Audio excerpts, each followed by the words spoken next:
really don't care what anybody else thinks about how I live. Like living out loud for real. There's something so beautiful about a woman in her 40s and 50s and start to get it.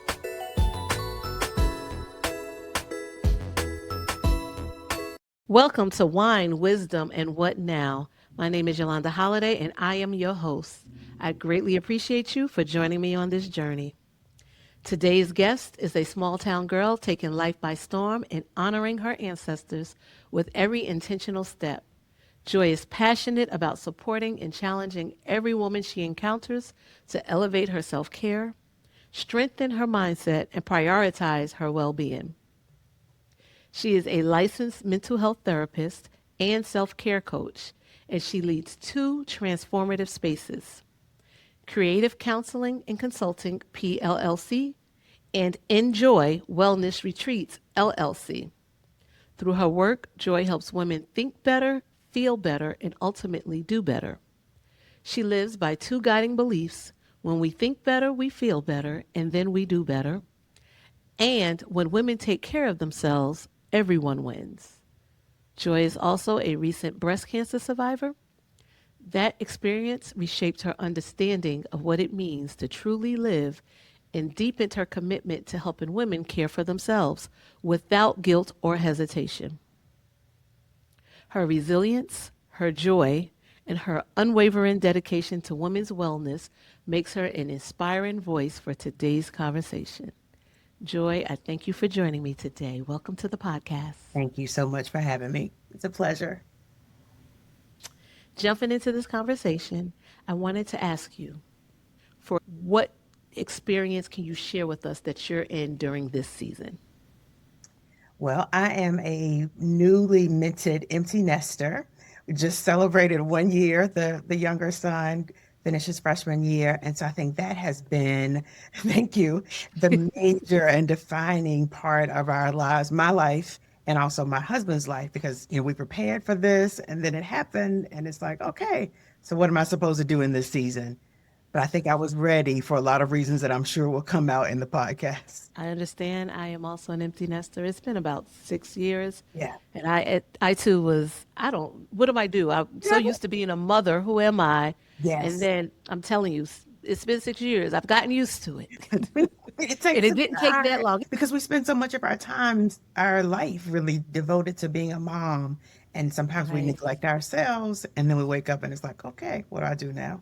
right. So, in this journey, what is your process, or how are you going about rediscovering who you are in this process, in this season? So when my younger son was in middle school, I got some really good advice from one of my really good girlfriends. She said, go ahead now and start developing your passions, your interests, and your hobbies, because one day you're going to need those to really kick in. So I took her advice. I was like, okay, yeah, it's not going to be with all that. And it really was. So I took those years and really dug deep into my own personal health journey, my own personal self care journey, started taking golf lessons, like just doing different things. So now life is still full in the absence of motherhood, which really was like the driving force of a lot of my life. So I still have things that are just uniquely joy now. That was some great advice to receive because most people don't even think about what happens next. We're mothers right now, and that's what we're living for, and we don't really think about the what's next. Absolutely. Absolutely. And then it's like one day you drop him off and you come home. It's like, what am I supposed to do? Exactly. So, for your self care journey, what exactly did that look like, and where are you with it right now? I did my undergraduate work and graduate work with research around self care. So it has been something that I've always been interested in. And as I think back, I worked in the drugstore, my first job, because I love just the cosmetics and the skincare. So self care has always been something that has intrigued me. And I think listening to the stories of the women that I treat from the mental health perspective and really understanding if we take good care of ourselves, everybody wins. The pandemic shifted a lot of how we view self care because for many of us, it was let's get my hair done, go Mm, get a facial, go get a massage. When the pandemic came and shut that down, we had to figure out different ways of really deepening our self care practice. And so I took that personally. I was like, okay, so self care has to be deeper than skin deep. And so I really started to embrace journaling, meditation, mindfulness. The list goes on, and really intentionally practicing self care every single day. Amazing, amazing. I think I also have struggled or traveled that journey. And what I find, and what a lot of our listeners may find, is life gets busy. Yes. We're pouring into everyone else. There is no time for real self care. What advice would you give to a woman that's just in that season of she can't find the time or don't know how to find the time? And I make that shift. We don't find it, we create it. Amen. It doesn't have to be big, copious amounts of time. I am the queen of let's keep this thing simple. So it can be like right now, as I'm talking to you, my feet are on a grounding mat so that I'm calm and centered. It can be small things that we incorporate into our day. We have so much going on, so we don't want to add anything, but if we can integrate self-care, I think that's the Right. trick. That's the trick. Right. And for the person or the woman that doesn't know how to even start, what are three things that she can easily implement today? Mm, drink more water. Cut off the screen at an hour or two before bedtime. Journal. And it's funny when I tell a client, every client that comes to me, you got to journal. You got to at least try it. I don't care if it's pen to paper or finger to keyboard. And they're like, I don't know what to write. Write that. I don't know what to write. And just let it rip and just let it go. Start. Yep. It's a start. Yes. So self Yes. care doesn't have to be expensive. It doesn't have to cost a lot of money, or it doesn't have to take a lot of time. Right. Right. So I find in this season, and a lot of people refer to it as midlife, but I don't like that word for a On either. reason. I'm not. I I'm. don't know what the reason is. I just don't like it. So I always call it a season. But in this season, we as women, we get to a point, and it doesn't have to necessarily have to be emptiness, but we get to a point where we nothing feels right. Have you experienced that season? And if so, what did it look like for you? And have you gone through it yet, or are you still in it? I would say my toe is still in it. I think the breast cancer diagnosis at the end of 2024 really shook me. Like no lump, no family history. So I think that made me start to question, okay, so who am I? Who am I going to be? How am I going to let this shape me or define me? And I think what I had to go back to was the roots of my faith Mm, and really, taking hold of that and speaking differently the way that I tell my clients to speak. I was like, okay, Joy, now it's your turn, and speaking life and nothing less than that. So, yeah, and then I've always, well, I shouldn't say always, I've been really deep in this self care practice personally for like 5 years. But that really made me dig a whole lot deeper, and my self care is not negotiable. Like it happens every day. It happens throughout the day, and nobody gets to take that away from me. love it. Boundaries. Absolutely. Boundaries are Boundaries. another form of self-care. Yes. Boundaries. And what I received from what you just said is regardless of the situation, mindset, because when you rooted yourself in your faith and when you said you had to say the things that you told your clients, Mhm. that the issue is the issue. It's all about how you think about it and how Absolutely. you choose to deal with it. Because life is going to happen. So for me, it was breast cancer. For someone else, it might be loss of a job, or it might be, children acting up. It could be anything, and we're It can, all going to get thrown something. we So are. we can't let that stop us from taking good care of ourselves. Right, right. So from your journey with breast cancer, being the survivor that you are, how did it shift you? How did it change you? Hmm. I wake up with expectation of, okay, God, what are you going to do today? Because if you healed me from breast cancer, like I'm amazed at, okay, so what's next? Like, how big can you really get? Because to me, that was huge. Like in my era, when you heard the word cancer, you think somebody's probably going to die. Like, that's just the connotation that I had. And so to think that I was healed from that, I mean, that's like pretty exciting. So it's pretty cool to wake up each day like, okay, so what big one you gonna do today? Right. Because clearly he's not done with you. So, It's not done. I'm still here. right. Thankfully, we're Yeah, getting to have this conversation. yes, absolutely. So, knowing the shifts and the things that you have experienced, looking back at your younger self, what advice would you give her? Hmm. Trust the plan. Take the next best step, even if you can't see the staircase, just take that next best step.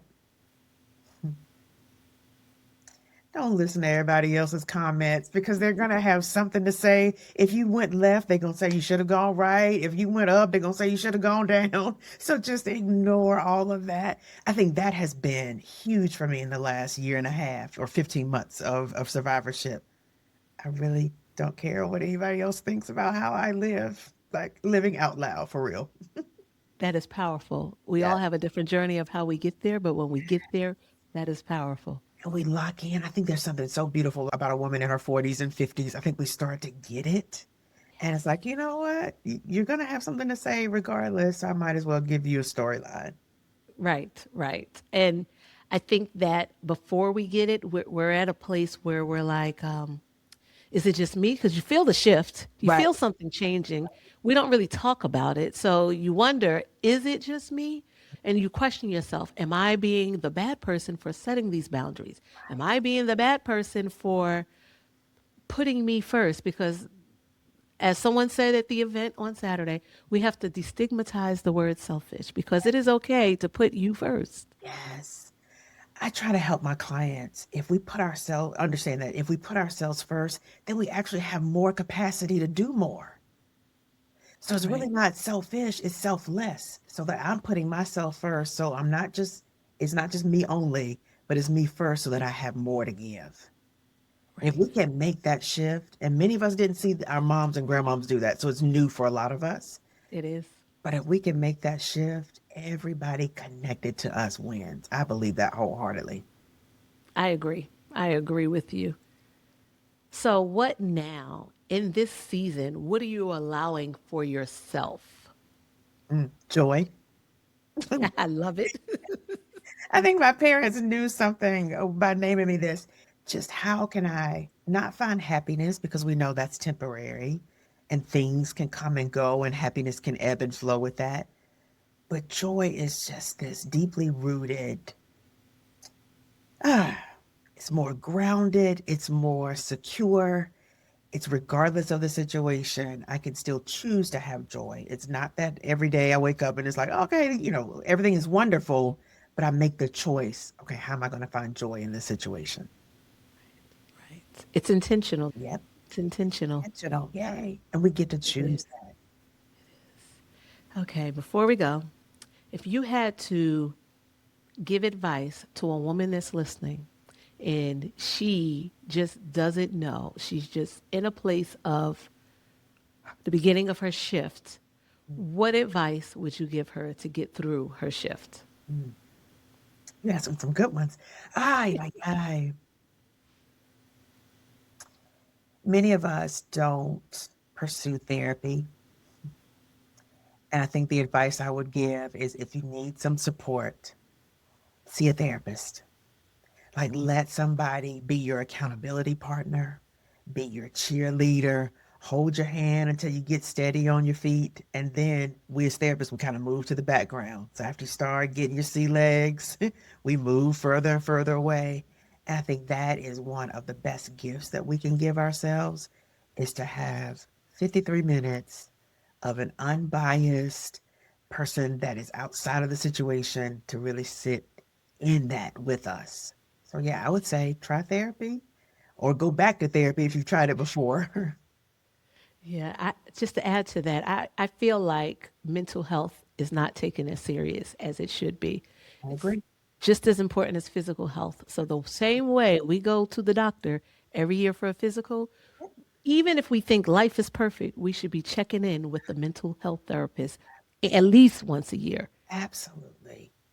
And we often think that it's got to be crisis before I go, or I didn't have a bad childhood. I can't go to therapy. No, sometimes We kiki in therapy, and it's just a good time because it's your time to do whatever. So we celebrate, we cry, we grieve, we mourn. Anything can come to the therapeutic space. So yeah, I'm that's my soapbox because mental health is my thing. Well, if someone did want to get in touch with you regarding your two spaces, what is the best way for them to get in touch with you? Best way is email Joy Robbins at creativecounselinggroup.com. That's the mental health practice. And if you're wanting more wellness and how to do this, because the wellness side of this is all right, I don't necessarily have a diagnosis. I just need to learn how to take better care of myself. And that's J Robbins at enjoywellnessretreats.com. I greatly appreciate you coming to share your light, your spirit, your testimony. It has been amazing. I'm sure it will help someone who is on their journey. Thank you so much. This has been an amazing conversation, and I invite you to continue the conversation with us in our Facebook group. The Facebook group is The Curated Living Circle. If you search that in Facebook, you will find it, answer the questions, and we will gladly accept you in. In addition, I want to remind you about our segment called In Her Season. In Her Season is the segment where we take your questions and we sit down and we discuss them with a trusted professional. To submit a question, please email in her season at winewisdomwhatnow.com. We are also on Instagram at Wine Wisdom and What Now. I would like for you to communicate with us outside of these conversations. If you have any questions, please send them to questions at winewisdomwhatnow.com. Until we meet again, I hope that you have an amazing week.